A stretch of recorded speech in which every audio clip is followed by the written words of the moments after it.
¿Y si te dijera que no todas las escuelas están habitadas solo por niños y maestros? ¿Y si te dijera que algunos salones, aunque estén vacíos, retienen cosas que no deberían estar ahí? No estoy hablando de recuerdos o energía, estoy hablando de algo mucho más oscuro, algo que no quiere ser olvidado, algo que se aferra, algo que se manifiesta. Me llamo Isadora Mejía, tengo 28 años y soy maestra de primaria en Morelia, Michoacán. Desde niña supe que quería enseñar. Siempre me gustaron los libros, los cuadernos forrados con papel contact, el olor a gises, las filas de sillas perfectamente alineadas. Para mí, la escuela era un lugar seguro, un lugar ordenado, un lugar donde todo tenía sentido. Hasta que comencé a trabajar en la Escuela Primaria Federal Benito Juárez. Era una institución antigua, de esas que huelen a madera vieja, con salones amplios, techos altos y pasillos que crujían al caminar.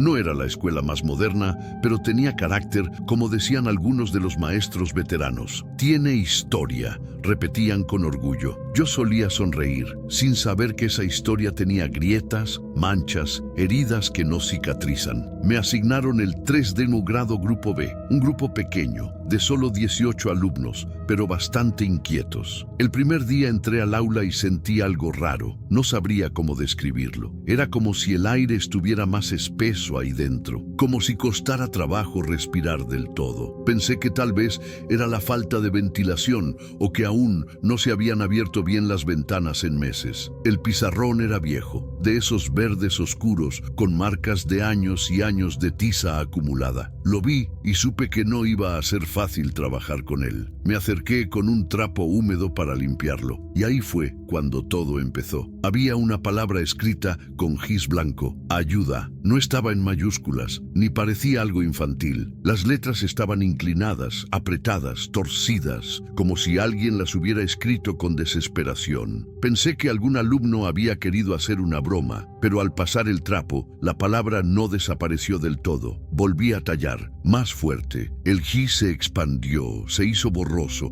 pero la palabra seguía ahí, como una sombra detrás de la limpieza. Terminé por cubrirla con otras anotaciones, convencida de que con el tiempo desaparecería. Pero al día siguiente, cuando entré al salón, el pizarrón estaba limpio, completamente, excepto por una palabra escrita en el mismo lugar, con la misma caligrafía torcida: ayuda. No había dejado gis en el aula. No había niños dentro antes que yo. Pregunté al intendente si alguien había entrado y me dijo que no, que él siempre cerraba con llave y nadie más tenía acceso en la tarde. Me reí nerviosa. Tal vez me lo estaba imaginando, pero los días siguientes comenzaron a volverse más raros. Cada mañana encontraba una nueva palabra. A veces era frío, otras veces no puedo. Incluso hubo una vez que decía bajo la tierra, siempre escritas de la misma manera. Y lo más extraño, aparecían aunque yo hubiera borrado el pizarrón frente a todos. Los niños empezaron a notarlo. Al principio pensaron que yo estaba haciendo un juego o una actividad para asustarlos. Una especie de actividad de Halloween fuera de temporada, como dijo una niña. Me sentí incómoda. No quería que pensaran que yo me estaba burlando de ellos. Pero, ¿cómo explicar lo que yo misma no entendía? Una tarde decidí quedarme después del horario para limpiar el salón. Quería tallar el pizarrón con vinagre y bicarbonato, un remedio casero que una colega me había recomendado. Me quedé sola. Afuera, el sol ya estaba cayendo. La luz anaranjada entraba oblicua por las ventanas sucias, haciendo que todo se viera más viejo de lo que era. Limpié con fuerza, línea por línea. La superficie quedó casi reluciente. Me sentí satisfecha. Apagué la luz y cerré la puerta con llave. Pero algo me hizo volver la mirada por la pequeña ventana de cristal que estaba en la puerta. Era apenas un rectángulo, como esos de oficina, y al mirar lo vi. El pizarrón, perfectamente limpio hace segundos,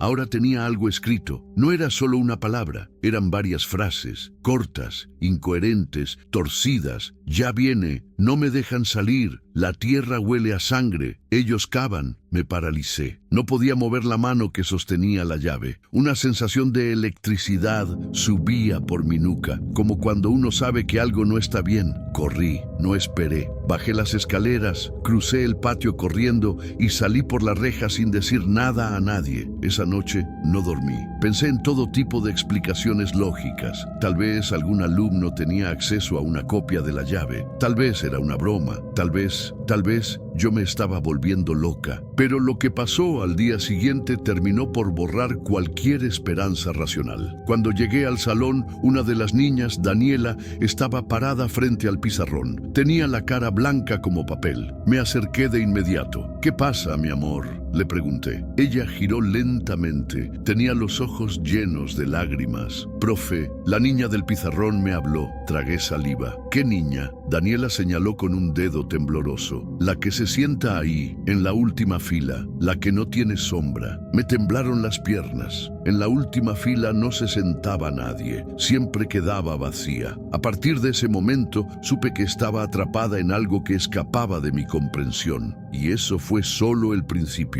Después de lo que me dijo Daniela, no supe cómo reaccionar. Había algo en su tono, en la forma en que su voz se quebraba al mencionar la niña sin sombra, que me congeló el pecho. No era un juego, no era una mentira infantil, era miedo verdadero. Y yo lo reconocí porque también lo estaba sintiendo. Quise preguntar más, pero el timbre sonó y los niños entraron corriendo al salón, interrumpiendo esa atmósfera extraña. Sin embargo, durante toda la clase no dejé de mirar la última fila. Era imposible no hacerlo. Aunque supiera que estaba vacía, algo dentro de mí sentía que no estaba sola. A la hora del recreo, aproveché para hablar con otros niños. Les pregunté con naturalidad si alguno había notado cosas raras en el aula. La mayoría se rió, pensando que yo estaba bromeando. Pero 2 niñas y un niño se pusieron serios. Dijeron que a veces escuchaban a alguien llorando durante la clase, como si viniera del pasillo. Una de ellas, Mariana, me contó que una vez vio una mano marcar algo en el pizarrón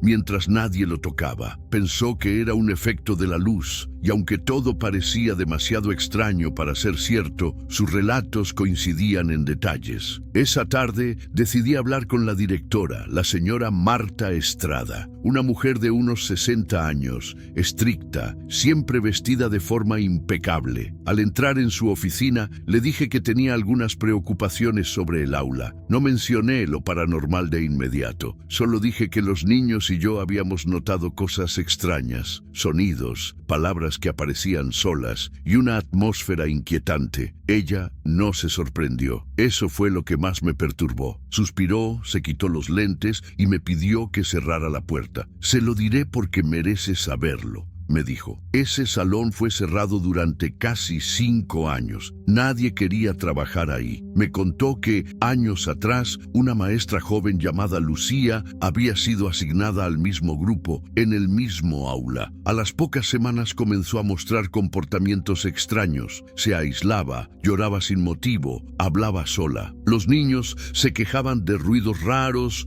de sombras en el pizarrón, de ver a otra niña que no estaba en el grupo. Finalmente, Lucía tuvo una crisis nerviosa. La encontraron encerrada en el aula, escribiendo en el pizarrón con los dedos ensangrentados. Después de eso, se fue. Nadie supo más de ella. Intentaron reabrir el salón, pero los siguientes docentes pedían su traslado al poco tiempo. Algunos decían sentirse observados, otros soñaban con el aula, aún estando en casa. Hasta que llegó usted, me dijo la directora, y todo pareció calmarse. Hasta ahora. Salí de esa oficina sintiéndome hueca. Tenía 1000 preguntas en la cabeza, pero ninguna respuesta. ¿Quién era la niña sin sombra? ¿Por qué aparecían esas frases en el pizarrón? ¿Qué había pasado realmente con Lucía? Esa noche no pude dormir. En la madrugada Desperté sobresaltada por una sensación sofocante. Era como si alguien me estuviera mirando. Me levanté y recorrí el departamento con el corazón acelerado. No había nadie. Todo estaba cerrado. Pero cuando entré a mi estudio, vi algo imposible. En la pared blanca, escrita con tiza verde, estaba la palabra ayuda. No tenía gises en casa. Nunca usaba ese tipo de materiales fuera de la escuela. Quise convencerme de que era un sueño. Me encerré en el baño y lloré. Estaba perdiendo la noción de la realidad. O tal vez algo estaba cruzando el umbral entre la escuela y mi vida personal.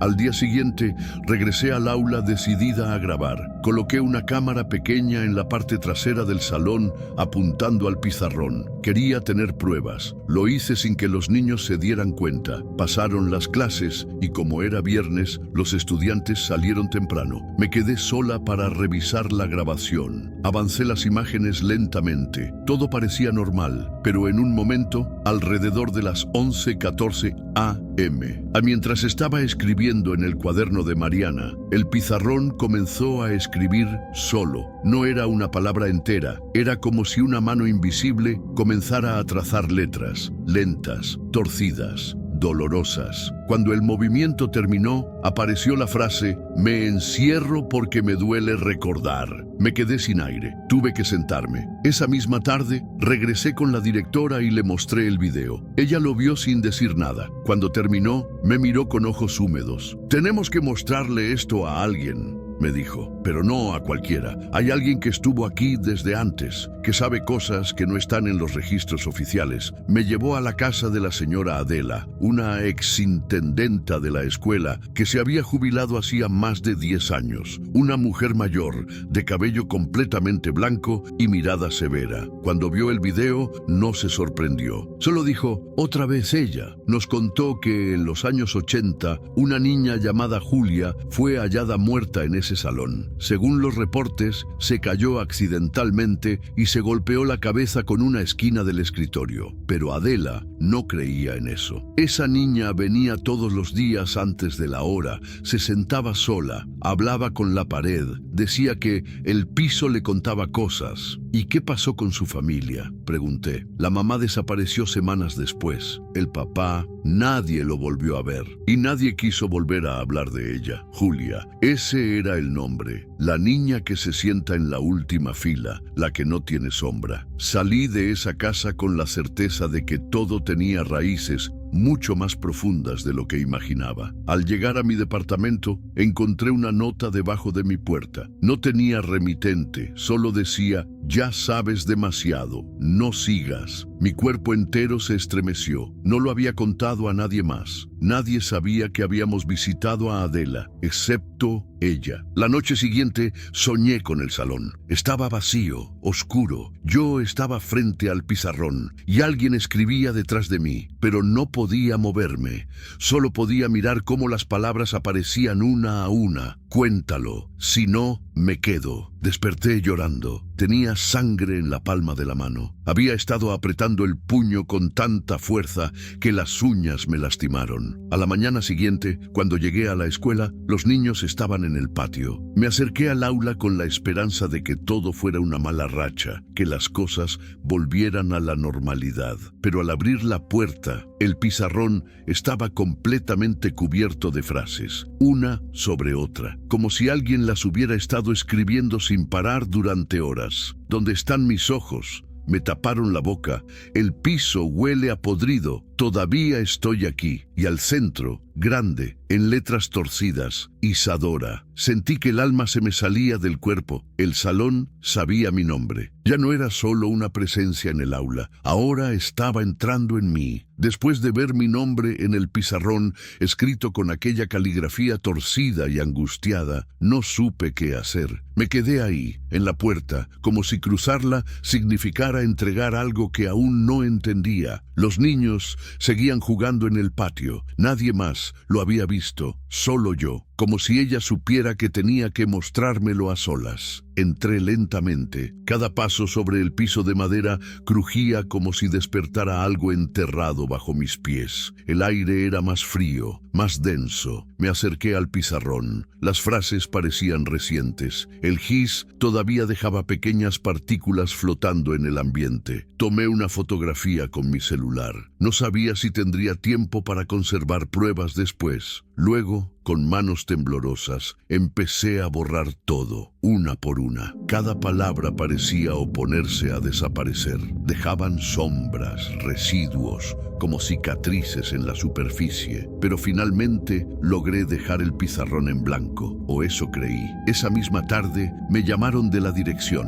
La señora Marta me informó que algunos padres habían comenzado a preguntar sobre la niña nueva que sus hijos mencionaban en casa. Todos la describían igual: cabello lacio y largo, uniforme grisáceo, sin mochila. Pero lo más inquietante era que todos coincidían en un detalle: no tiene sombra. La directora intentó calmar a los padres, diciendo que tal vez era un personaje de alguna serie o video viral, pero yo sabía la verdad. Julia estaba regresando y ya no se conformaba con el pizarrón. Esa noche decidí regresar a la escuela por mi cuenta. Llevé una grabadora de audio, una cámara y varias velas. No me importaba romper reglas. Sentía que estaba a punto de descubrir algo o perderme por completo. Entré por una puerta lateral que los intendentes solían olvidar sin seguro. Crucé los pasillos en silencio. Todo estaba oscuro, menos la luz de emergencia en la entrada principal. Llegué al aula y cerré la puerta tras de mí. Encendí las velas, las coloqué frente al pizarrón y activé la cámara. Encendí la grabadora y me senté en la primera fila. El silencio era tan profundo que podía escuchar mis propios latidos. Hablé en voz alta, lenta, clara. Julia, si estás aquí, quiero entender qué pasó contigo. ¿Por qué sigues aquí? Durante varios minutos, nada ocurrió. Pero entonces, la puerta del salón se cerró de golpe. Las velas parpadearon, casi apagándose. El aire se volvió denso y el pizarrón comenzó a crujir. Vi cómo se formaba una palabra, despacio, como si alguien invisible estuviera escribiendo con dedos ensangrentados. ¡Mírame! Me levanté, me acerqué. El gis se movía solo. Las letras eran torpes, desesperadas. Luego, otra palabra. Bajo, miré al piso, nada. Pero entonces escuché un golpe seco, como si algo hubiera caído justo debajo del aula. Recorrí la habitación con la mirada, buscando algo fuera de lugar.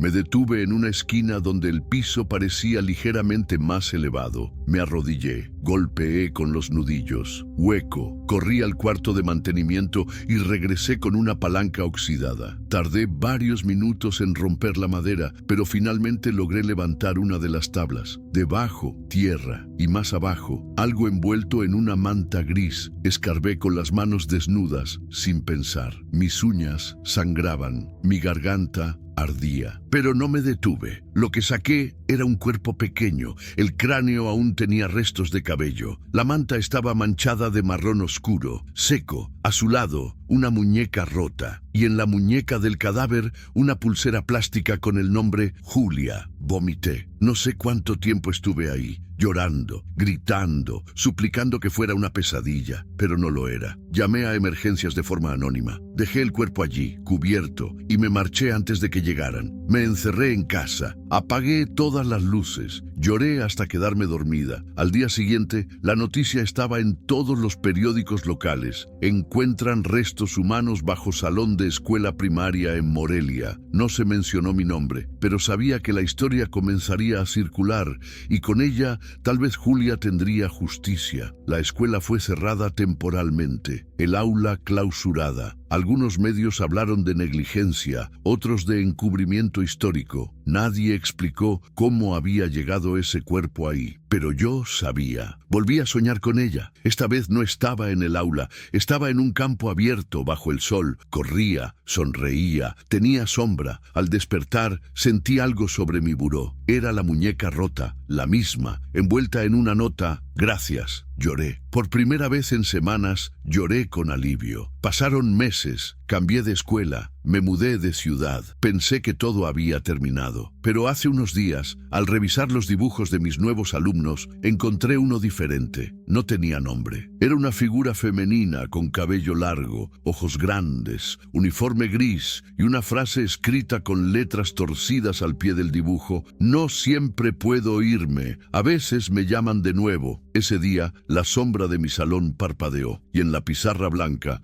sin que nadie la tocara, apareció un nombre: Julia. ¿Y si te dijera que un baño puede tener memoria? ¿Y si te dijera que algunas puertas no deben abrirse, aunque estén entreabiertas? No todas las leyendas escolares son invenciones de adolescentes aburridos. Algunas se quedan por algo. Mi nombre es Emiliano Cruz. Tengo 35 años y soy prefecto en una secundaria técnica del Estado de México, en la zona de Ecatepec. Llevo más de 10 años en ese trabajo. Me ha tocado ver de todo: pleitos, robos, pandillas, alumnos perdidos en la vida, profes que ya no aguantan más. Uno se vuelve cínico con el tiempo, aprende a ignorar cosas, a no meterse donde no lo llaman. Pero lo que me pasó hace 5 años no se puede enterrar, no se olvida, no se ignora. En ese entonces, la escuela estaba dividida en 2 edificios: el antiguo, construido en los años 60, y el nuevo, agregado apenas en 2012. Yo siempre fui asignado al edificio viejo, el de 3 pisos,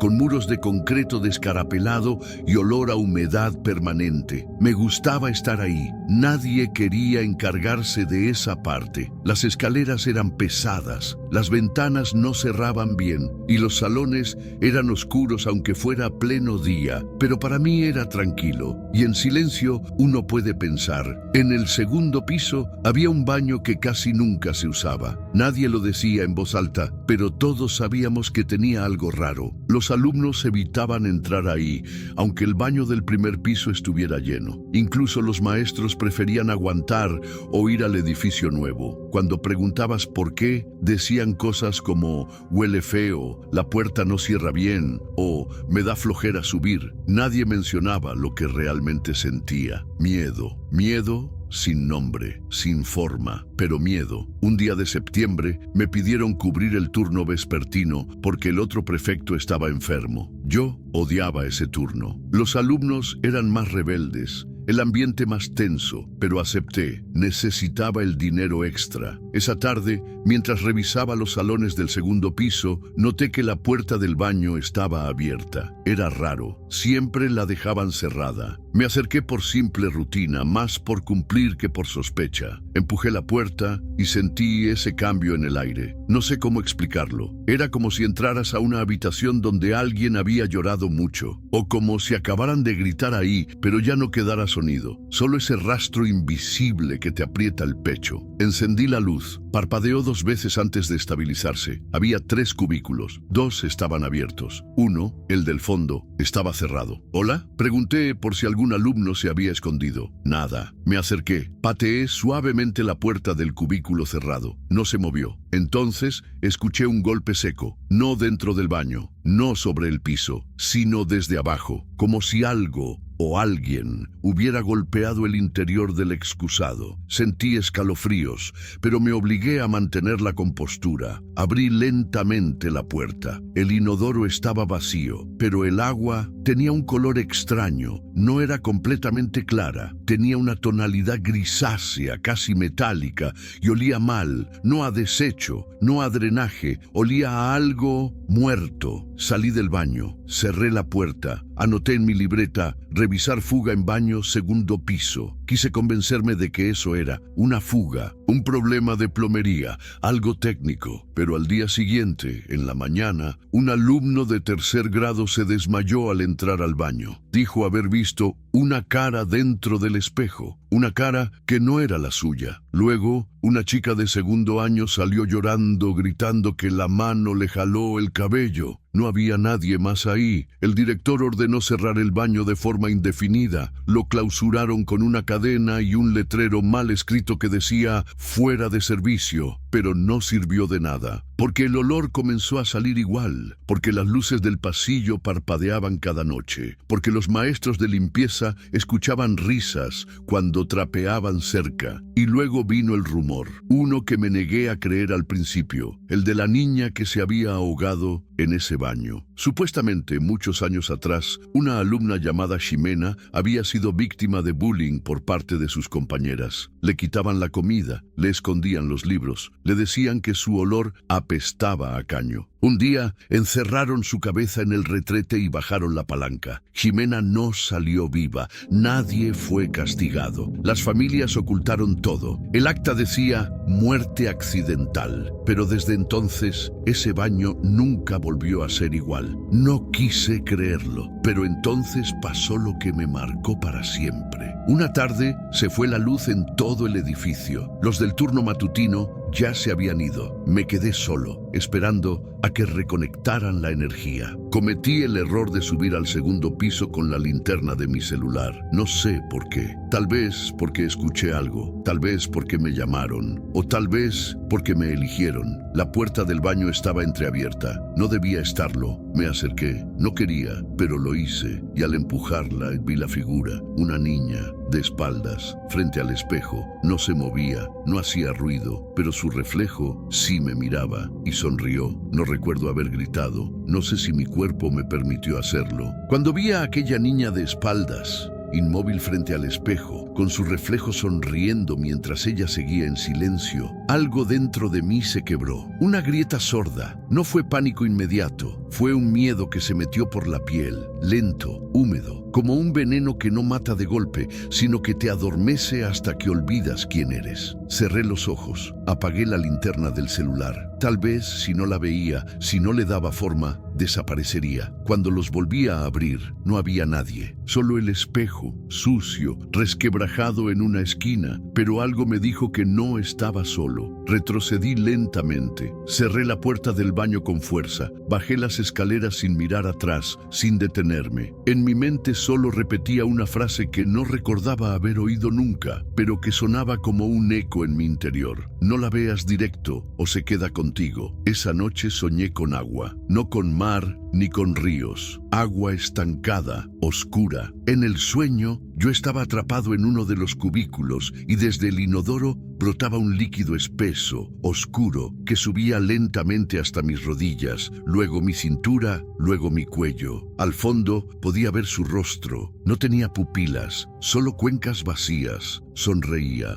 Me desperté empapado en sudor. Mi garganta dolía como si hubiera gritado durante horas. En los días siguientes, evité el segundo piso. Me inventaba tareas en otras áreas, pero el olor seguía ahí. Y lo peor fue que los alumnos también comenzaron a tener sueños. Uno de ellos, Isaac, de segundo año, llegó temblando un lunes por la mañana. Decía que soñó que una niña se le metía por la boca como humo negro y al despertar tenía el sabor a drenaje en la lengua. Otro alumno, Diana, fue encontrada en el baño de mujeres del primer piso, llorando, diciendo que alguien le había dicho que debía subir, que arriba estaba su hermana, pero no tenía hermana. El director, don Aurelio, un hombre terco y escéptico, comenzó a molestarse con lo que llamaba histeria colectiva. Mandó quitar la cadena del baño del segundo piso, reabrirlo e instalar luces nuevas. No podemos permitirnos alimentar supersticiones, dijo. Esa decisión lo marcó para siempre. La señora Guadalupe, una de las conserjes, fue la primera en entrar después de la reapertura. Le pidieron limpiar a fondo, desinfectar,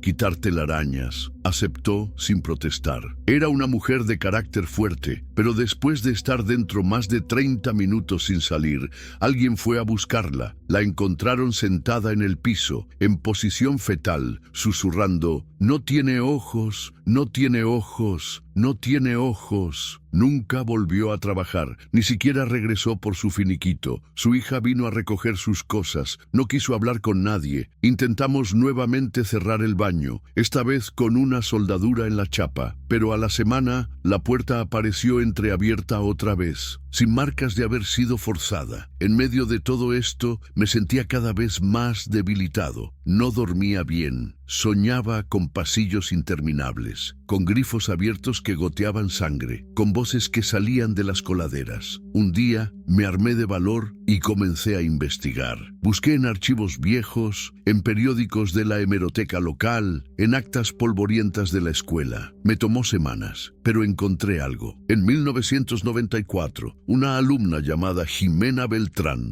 había muerto en circunstancias extrañas en esa escuela.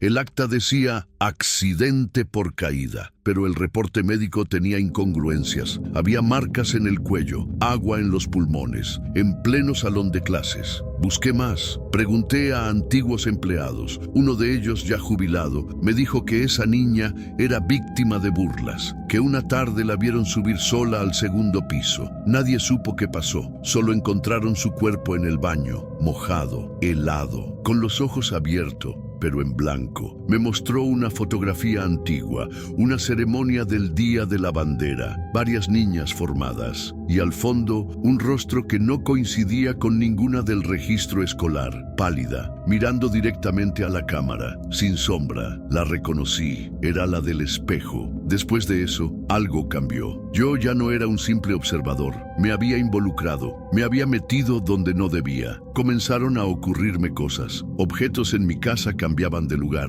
El espejo del baño de mi departamento se empañaba por las noches con palabras escritas desde dentro. No me dejaron hablar. Fue culpa de ellas. Me rieron en la cara. Una noche me desperté con un nudo en el estómago. Fui al baño y al encender la luz, el reflejo que me miró no era el mío. Tardé varios segundos en darme cuenta. No tenía barba, tenía trenzas, ojos vacíos y una sonrisa que no era humana. Golpeé el espejo, lo rompí, grité, pero nadie escuchó, nadie quiso oír. Volví a la escuela días después, decidido a hacer algo. Subí al segundo piso con una botella de alcohol y un encendedor. Quería incendiar ese maldito baño, borrar esa presencia, acabar con todo. Pero cuando empujé la puerta, el baño estaba lleno de agua, hasta la cintura, agua oscura. Y al fondo, ella, Jimena, no flotaba. Caminaba dentro del agua, despacio, con la cabeza gacha, hasta que levantó el rostro. Tenía una cuerda en el cuello y la misma sonrisa. Avanzaba hacia mí, sin levantar las piernas,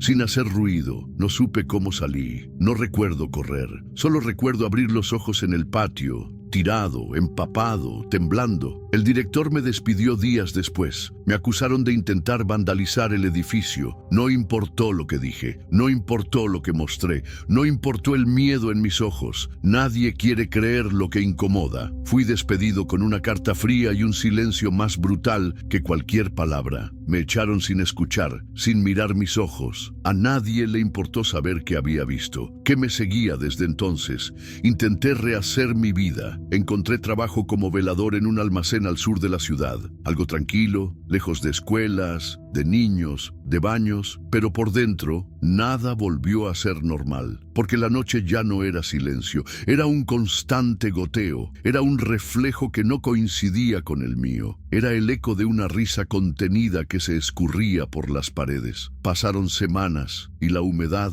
no me dejó. En mi departamento comenzaron a aparecer charcos de agua sin explicación. El piso estaba seco al dormir y al despertar mojado, las toallas empapadas sin haber sido usadas. Un día, en la regadera, encontré pelos largos atorados en el desagüe, negros, lacios. No eran míos. Y luego las voces, susurros, a veces una sola palabra, a veces frases completas, dichas con una voz que parecía ahogada. No me escucharon, me cerraron la puerta. Yo solo quería lavarme. Empecé a grabar con mi celular durante la noche. Quería probarme que todo era producto de mi cabeza, pero no lo era. En una de esas grabaciones se escuchó con claridad una niña llorando, sollozos que se convertían en tos, luego en un ruido como de ahogo. Mi madre me sugirió ir a la iglesia. Debes confesar algo, me dijo. Pero, ¿cómo confesar lo que nadie cree? La sensación de estar siempre mojado,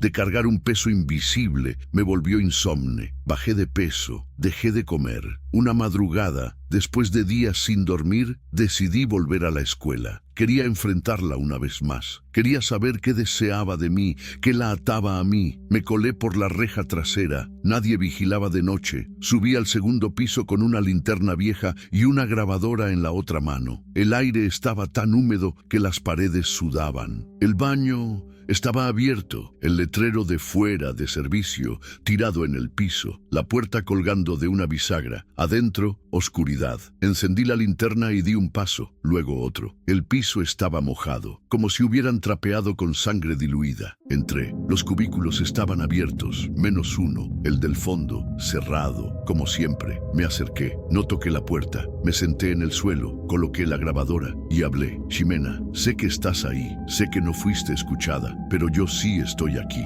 Silencio. No vine a burlarme, no vine a esconderte, solo dime, ¿qué quieres? Entonces, la puerta del cubículo crujió. No se abrió, no se movió, solo crujió, como si algo por dentro presionara para salir. De la coladera comenzó a salir agua. Primero un hilo, luego un chorro lento, denso, turbio. Se extendía hacia mí como si buscara tocarme, y luego la voz. Quiero que me vean. Me levanté. La linterna temblaba en mi mano. Apunté hacia el cubículo cerrado. Estaba manchado. Las paredes rezumaban algo oscuro, y bajo la puerta se asomó una mano, pequeña, pálida, hinchada. Di un paso atrás, pero el piso me traicionó. Resbalé, caí de espaldas. El agua ya me cubría hasta el pecho. La grabadora flotaba. La linterna cayó. Solo escuchaba el ruido del agua y su voz. Me metieron la cabeza, me rieron, me dejaron. Sentí que algo me jalaba el pie, algo frío, firme. Me arrastraba hacia el cubículo. Grité. Me aferré a la cerámica resbalosa, pero la fuerza era mayor. Algo me quería dentro. Cerré los ojos. Recé por primera vez en años. Prometí que haría público su nombre, que contaría su historia, que no la escondería, que no la olvidaría. Y entonces el tirón cesó. El agua comenzó a retroceder,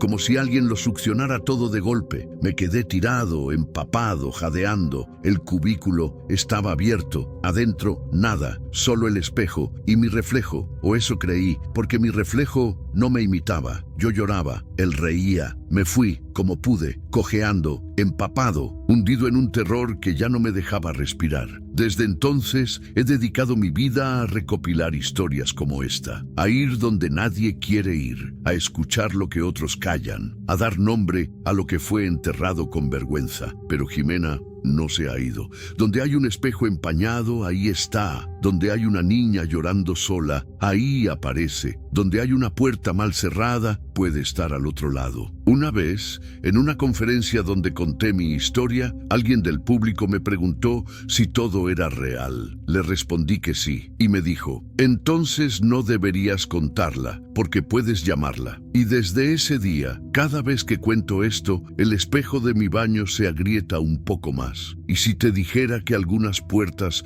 no están cerradas por seguridad, sino por miedo, y si te dijera que ciertos lugares no fueron hechos para el aprendizaje, sino para el castigo. No todas las aulas enseñan. Algunas torturan, algunas enloquecen. Mi nombre es Lorena Duarte, tengo 42 años y soy psicóloga escolar. Desde hace casi 15 años trabajo para un programa estatal que da apoyo emocional a estudiantes de zonas marginadas en el sur de Veracruz. A lo largo de mi carrera he estado en todo tipo de escuelas, desde jardines infantiles con techos de lámina hasta secundarias construidas junto a basureros o en medio de zonas violentas.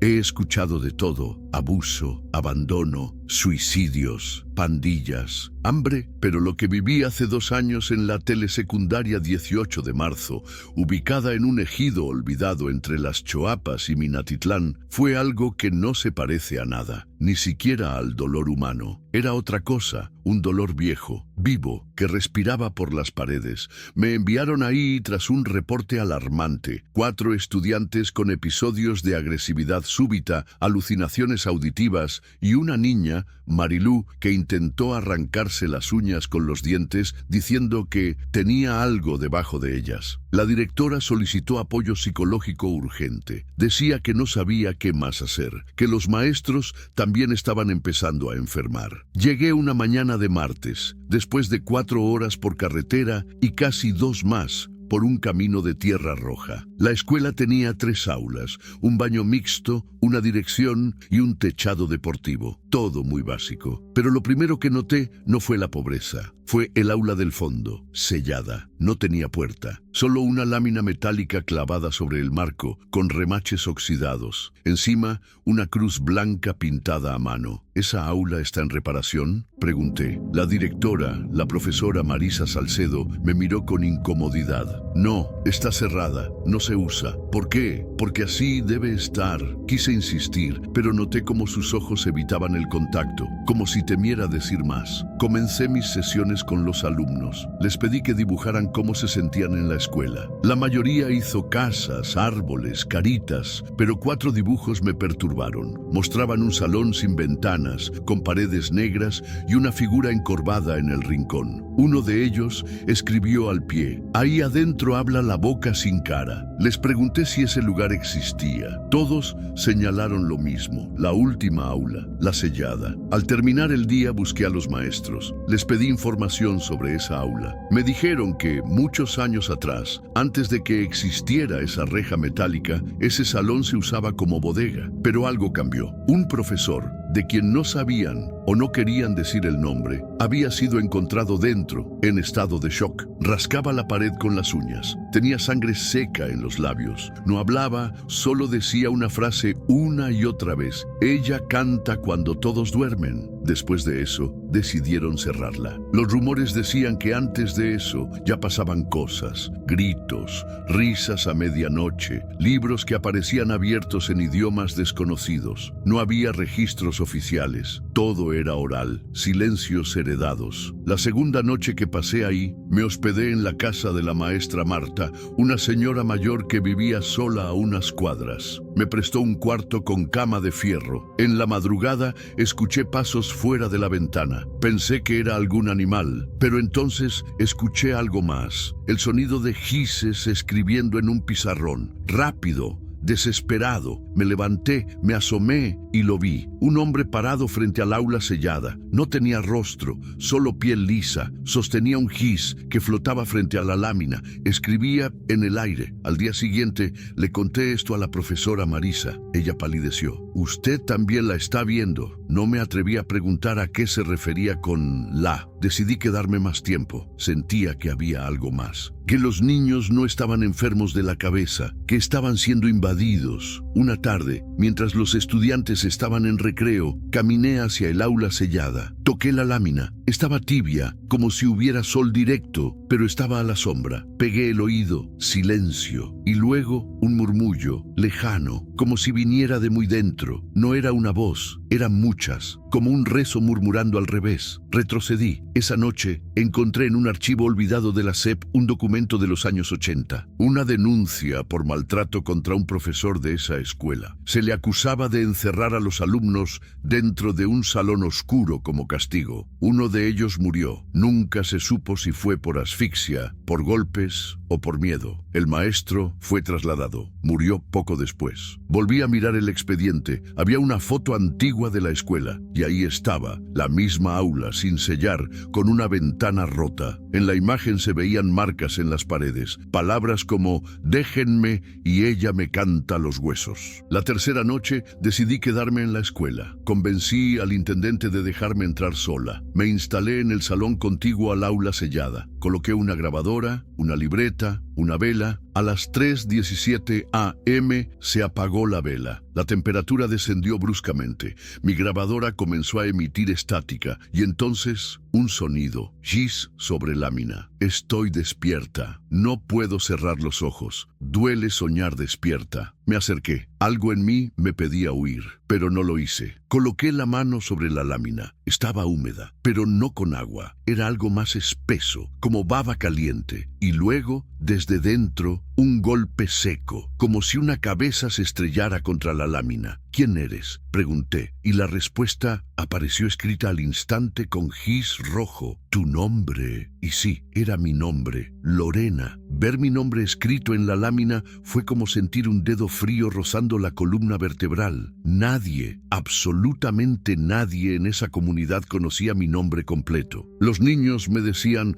psicóloga o maestra. Solo la directora sabía sabía cómo me llamaba y no había forma de que lo escribiera allí sin que yo me diera cuenta. Además, las letras no eran normales. Estaban trazadas como con manos temblorosas, torcidas, como si la persona que las hubiera escrito no pudiera ver del todo bien lo que estaba haciendo. Lorena, decía justo debajo de la frase anterior. Duele soñar despierta. Me alejé. Corrí hacia la dirección. Eran las 3:30 de la mañana, pero la profesora Marisa estaba allí. Había dormido en un catre viejo, preocupada por los alumnos. Le conté lo que vi. Me escuchó sin pestañear. Me creyó de inmediato. A mí también me llamó por mi nombre. Fue lo primero que hizo, antes de empezar a escribirme canciones. ¿Canciones? Sí, rimas. Canciones infantiles, pero con palabras que nadie canta. Tomó de su escritorio una libreta de notas. La abrió en una página marcada. Ahí estaban escritas frases que parecían salidas de un poema oscuro. 1, 2, cierra la voz. 3, 4,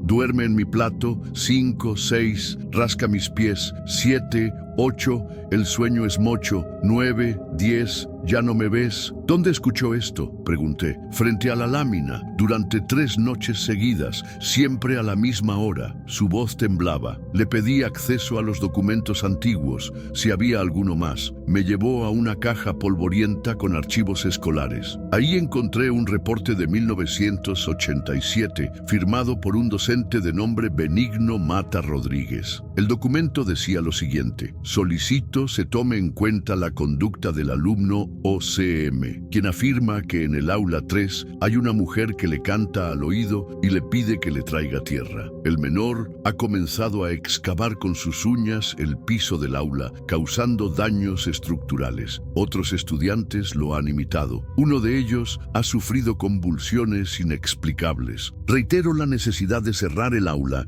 mientras se investiga esta situación. Ese aula era la sellada. Lo que más me inquietó fue el nombre del alumno, OCM. No había ningún dato más sobre él, ni acta de retiro, ni traslado, ni baja escolar. Era como si hubiese desaparecido. Al día siguiente, decidí interrogar discretamente a los niños. Pregunté si sabían algo sobre ese nombre. Nadie dijo nada, excepto Marilú, la niña que había intentado arrancarse las uñas. El niño de las uñas. Él sigue ahí, me dijo con la mirada clavada en el piso. ¿Cómo que sigue ahí? La mujer lo metió en la pared. Por eso canta, para que no la olviden. ¡Qué mujer! Marilú se tapó los oídos, comenzó a gritar. Tuve que suspender la sesión. Esa tarde caminé de nuevo hasta la lámina. Esta vez llevaba un estetoscopio viejo que había traído para los juegos terapéuticos. Lo puse sobre el metal. Lo que escuché me dejó helada. No era ruido, era respiración, lenta, rítmica, como si alguien durmiera justo detrás de la pared. Y luego un susurro. ¿Trajiste la tierra? Esa noche decidí volver sola. La directora me rogó que no lo hiciera, pero yo necesitaba entender, saber. Entré al salón contiguo, que ahora me parecía cada vez más oscuro, más helado. Coloqué una vela, la grabadora y comencé a leer en voz alta el reporte de Benigno Mata. El menor ha comenzado a excavar con sus uñas el piso del aula. En ese momento, la lámina vibró, no como por viento, no como por temblor. Vibró como si alguien golpeara con la frente desde dentro, y el gis escribió solo: «También tú rascas». Me congelé, miré al piso. Había marcas, pequeñas ranuras, como si algo debajo hubiera empujado hacia arriba, como si las uñas de alguien rasgaran desde abajo. Saqué un desarmador de mi bolso. Comencé a quitar uno de los remaches de la lámina. No sé qué me poseyó. Tal vez la necesidad de liberar lo que estaba atrapado. Tal vez la locura de quien ya no distingue entre el sueño y la vigilia. El primer tornillo salió con facilidad, luego el segundo, y entonces un golpe. No desde dentro, desde el cielo. Algo cayó sobre el techo del aula, pesado, como si un cuerpo se hubiera dejado caer desde una gran altura. La lámina comenzó a chorrear agua negra por las esquinas. «¿Quién eres?», grité, y el gis respondió: «Yo soy la boca». La vela se apagó. La grabadora emitió un chillido, y luego el sonido. Una risa, lenta, infantil, pero seca, hueca, y otra frase escrita: «Si entro, ya no salgo». No dormí esa noche. A la mañana siguiente, la escuela amaneció con el aula completamente rodeada por tierra removida, como si algo desde dentro hubiera escarbado todo el perímetro durante la noche. Nadie supo explicarlo. La directora renunció ese mismo día. Me pidió que me fuera también, pero yo no pude. No cuando encontré otro papel escondido en mi bolso, uno que yo no había escrito, una hoja doblada en 4 partes. Dentro una frase: ya abriste, ahora rasca. No recuerdo cuándo exactamente dejé de ser psicóloga y me convertí en otra cosa. No sé en qué momento dejé de observar para empezar a excavar literal y emocionalmente dentro de ese salón sellado, porque eso fue lo que hice. Durante días, mientras la escuela entraba en un estado de cierre progresivo por falta de docentes, yo seguía ahí, caminando alrededor de la lámina, escuchando la respiración del otro lado, sintiendo cómo el aire mismo parecía pudrirse con cada noche que pasaba. El intendente, último en abandonar el lugar, me entregó las llaves del plantel. No dijo nada, no preguntó, solo me miró como si supiera que yo no saldría de ahí igual. La siguiente semana me dediqué a estudiar todo lo que pude sobre el maestro Benigno Mata. Lo encontré en un registro clínico de un hospital psiquiátrico de Coatzacoalcos. Internado en 1989, alta definitiva en 1990, por desaparición. Su expediente terminaba con una frase anotada por un psiquiatra. Paciente insiste en que la voz que canta desde la pared lo visita en sueños. Afirma que ella acaba con lengua y que le ha mostrado el rostro de la tierra. La frase me obsesionó. El rostro de la tierra. Una noche, incapaz de contener el impulso, volví al aula sellada. Llevé un martillo y una linterna. Me arrodillé frente al rincón más húmedo de la estructura, donde la tierra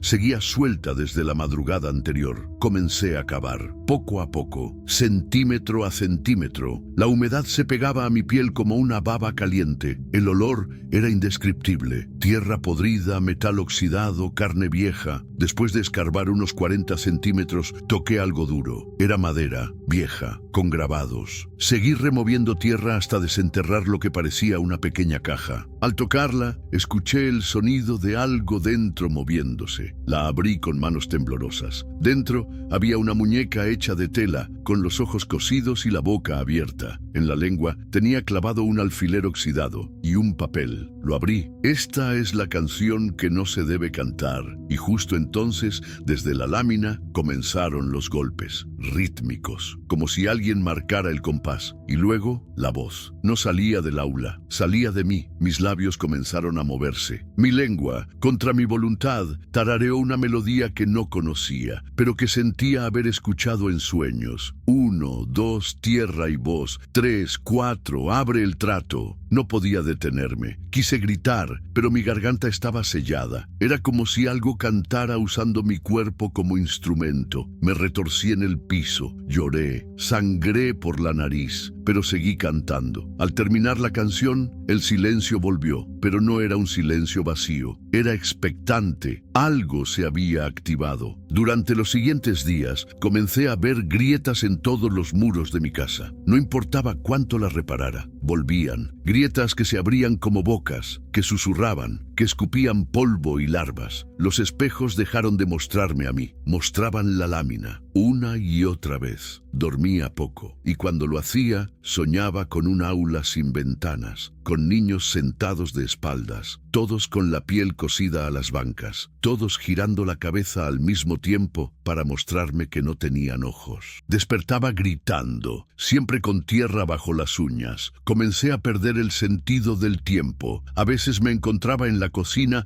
sin recordar haber caminado, o en la calle sin saber cómo llegué. Una vez desperté frente a la lámina a medianoche, con el martillo en la mano. La última noche volví al aula decidida a terminar con todo. Tomé una garrafa con gasolina, rocié la tierra suelta, me paré frente a la lámina con el encendedor en la mano. Voy a quemarlo, dije en voz alta. Y el Gis escribió, ya estás dentro. No entendí. Volví a mirar el aula y me di cuenta, estaba dentro del salón sellado. La lámina ya no estaba frente a mí, estaba detrás, cerrada, fundida con la pared. No había puerta, no había salida. La vela que llevaba parpadeó. El aire olía a encierro de años, a miedo fermentado. Y entonces la vi, en el rincón, sentada, con la muñeca entre las manos. No tenía rostro, pero cantaba. La canción salió de su boca sin labios. Sonaba como huesos chocando, como uñas rasgando un ataúd. Me acerqué, llorando. ¿Quién eres? Ella levantó la cabeza. Soy la que nunca aprendió a gritar. Su voz no fue un sonido, fue un pensamiento metido en mi cráneo. La tierra comenzó a cubrirme los pies, lentamente, como si el suelo me tragara. Sentí que cada palabra que decía me costaba años de vida. ¿Qué quieres? Que me recuerdes con tu cuerpo. Y todo se apagó. Me encontraron 3 días después, sentada en la dirección, sin hablar, con los ojos abiertos y fijos en la nada, con las uñas completamente arrancadas.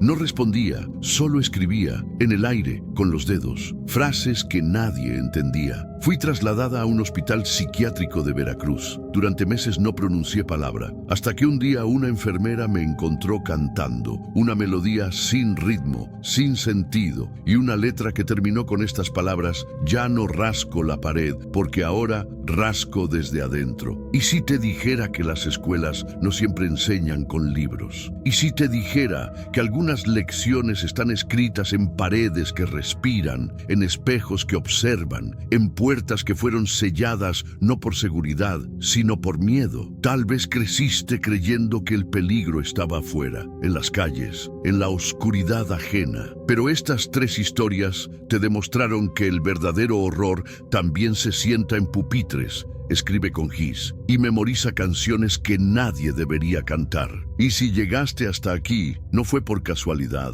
Tal vez algo en ti también sintió el escalofrío de estar en un salón vacío y no estar solo. Tal vez tú también escuchaste una voz donde no debía haber ninguna. Tal vez lo que habita estos lugares te está escuchando ahora. Por eso, antes de cerrar este video, te invito a escribir en los comentarios la frase que une todas estas historias. Yo también escuché voces en la escuela, porque esa confesión no solo te conecta con quienes han vivido lo mismo, también te protege de ser el próximo en escucharlas de nuevo. Y si aún no lo hiciste, suscríbete al canal, porque aquí no solo contamos historias, aquí recordamos lo que otros prefieren olvidar. Activa las notificaciones, comparte este video con alguien que se atreva a mirar más allá del aula y guarda este relato para cuando alguien te diga que los salones vacíos no esconden nada. Estas 3 historias no son cuentos. Son heridas abiertas que sangran con el tiempo. Historias como la de Isadora, que creyó limpiar un pizarrón y acabó desenterrando el dolor de una presencia que solo pedía ser vista. Como la de Emiliano, que pensó que un baño abandonado era solo eso, hasta que el espejo dejó de reflejarlo. O la de Lorena, que entró para ayudar y terminó del otro lado, raspando con las uñas desde dentro. Cada una de ellas dejó una marca. Cada una de ellas mostró que hay lugares que nunca deberían haberse construido, aulas que no enseñan, baños que no limpian, salones que no olvidan, y lo más perturbador de todo es que quizás tú pasaste por uno de esos sitios. Quizás tu escuela también tenía un rincón al que nadie quería ir, un cubículo que siempre estaba cerrado, un pizarrón que nunca quedaba limpio, y si alguna vez escuchaste un golpeteo cuando todos ya se habían ido, no estabas solo. Tal vez esa sombra sentada en la última fila no era la tuya. Comenta: yo también escuché voces en la escuela. Suscríbete y activa las notificaciones. Aquí seguiremos revelando historias que no salen en los libros, pero que se quedan grabadas en la memoria y a veces en el cuerpo. Y recuerda, si una puerta está cerrada con cadenas, no la abras. Si un espejo te devuelve otra mirada, no preguntes. Y si escuchas una canción con letras que no conoces, no la repitas. Porque hay escuelas donde el miedo no se enseña, se hereda. Este video es una obra original y de autoría propia. Su reproducción total o parcial sin autorización está prohibida.